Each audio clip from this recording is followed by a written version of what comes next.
sipelgad jaksavad tõsta nii suuri asju. Aga küsiks teadlaselt, miks ei jaksa mina tõsta 50-kordselt oma kehakaalu, nagu sipelgas? See on sul väga nutikas küsimus. Et saada sama tugevaks kui sipelgas, ei piisa ainult sellest, kui inimene muutuks väiksemaks. Muutuma peab ka keha ehitus. Kui inimene oleks sipelga suurune, aga keha jääks samasuguseks, siis jääksid ka tema võimed samaks. Sipelgas suudab tõsta endast 10 kordi raskemaid asju, sest tema keha on hoopis teistsugune.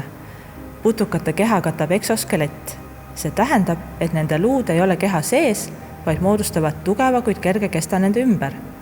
Lihased kinnituvad sellele teistmoodi ja töötavad palju efektiivsemalt kui inimesel. Inimesed saavad sipelgatelt õppida. Nende keha ehituse eeskujul valmistatakse seadmeid ja tööriistu, mis aitavad inimestel teha asju, mida nad muidu ei suudaks. Selliseid süsteeme kasutatakse tööstuses, meditsiinis, spordis ja ka sõjanduses. Selleks tuleb hästi tunda mehaanikat, geomeetriat ja materjale. Inimese eksoskelett peab olema kerge, tugev ja painduv ning sageli tuleb selle saavutamiseks kombineerida erinevaid materjale. Üks võimalus on kasutada tekstiile ja kudumistehnoloogiaid, mille omadused on hoopis uued, täpselt nagu sipelga kehas.